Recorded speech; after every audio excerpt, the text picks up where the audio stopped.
সবার সেরা তুমি বাঙালির ফুটবল। সেই ফুটবলকে ঘিরে মানুষের উন্মাদনা, আবেগ, ভালোবাসা জড়িয়ে আছে মনে প্রাণে। বাংলার বিশ্বকাপ ফুটবল চমকে গেলেন নাকি ভাবছেন আজে বাজে কথা? অবাক হলেও এটাই সত্যি, এবং তাও আবার কলকাতায় নয়, আয়োজিত হলো গ্রাম বাংলায়। হাড়োয়া বিধানসভার অন্তর্গত বারাসাত ২ নম্বর ব্লকের দাঁতপুর গ্রাম পঞ্চায়েতের চক আমিনপুর যুবক সংঘের পরিচালনায় এক বিরাট নকআউট মিনি ফুটবল টুর্নামেন্ট আয়োজন। গত ৯ বছর ধরে সেখানে মিনি বিশ্বকাপ ফুটবল খেলা চলছে। প্রথম প্রাইজ হিসাবে ৪০,০০০ টাকা পুরস্কার ও দ্বিতীয় পুরস্কার ৩৫,০০০ টাকা ও ২টি সদৃশ্য ট্রফি, এবং সেরা খেলোয়াড়কে ম্যান অফ দ্য ম্যাচ দিয়ে পুরস্কার করা হয়েছে। মিনি ফুটবল বিশ্বকাপ হয়ে গেল এখানকার চক আমিনপুর যুবক সংঘ। দীর্ঘ ৯ বছর ধরে মিনি ফুটবল বিশ্বকাপ প্রতিযোগিতা আয়োজন করে আসছে চক আমিনপুর বিদ্যালয় মাঠে। এই খেলাকে ঘিরে গোটা এলাকা কার্যত উৎসবের চেহারা নেয়। এখানে খেলাকে কেন্দ্র করে রীতিমতো মেলা বসেছে। মানুষের সমাগমে খেলার মাঠে জায়গা অসম্ভব হয়ে পড়েছিল।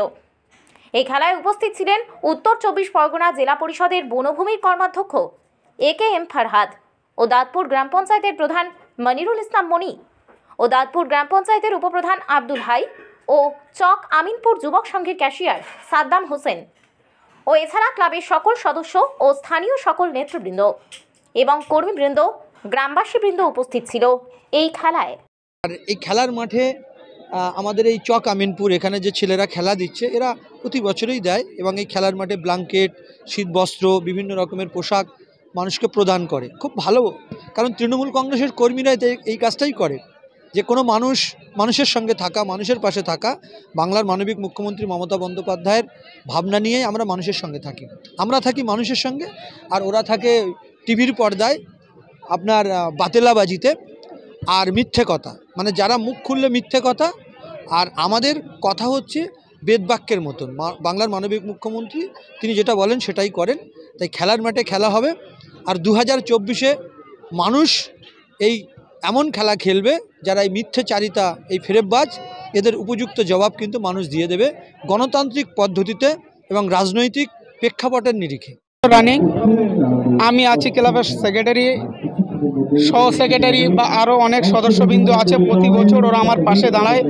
আমি এই টুর্নামেন্টটা ঠান্ডা মাথায় করতে পারি। আমার সহযোগিতা করে দাঁতপুর গ্রাম পঞ্চায়েতের উপপ্রধান বা প্রধান সাহেব মনিরুল ইসলাম, অঞ্চল সভাপতি আমিরুল ইসলাম, আর বিশেষ ব্যবসায়ী লালটুদা, বড় বড় ব্যবসায়ী আমার পাশে দাঁড়ায়। আমি এই প্রতি বছর এই ফুটবল টুর্নামেন্টটা আমাদের সাহায্যের হাত বাড়িয়ে দেয়, আমি ফুটবল টুর্নামেন্টটা দিতে পারি।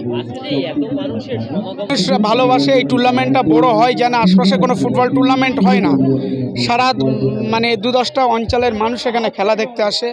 বাজি প্রদর্শনও থাকে, অনেক কিছু আমি অ্যারেঞ্জমেন্ট করি নিজে থেকে একলা হাতে করে। আমি মানুষের সন্ধ্যার পরে প্রচুর মানুষ ছিল, বাজি প্রদর্শনের পরে অনেক বাড়িতে চলে গেছে। এখনও খেলা শেষ না হওয়া পর্যন্ত প্রচুর মানুষ মাঠে থাকবে।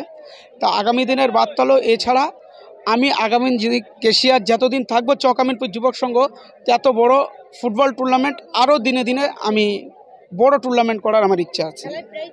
প্রাইজ আজকের এনটিভি ৪,৫০০ টাকা, প্রাইজ হলো ৪০,০০০ আর ৩৫,০০০ সুদর্শ ট্রফি সহ।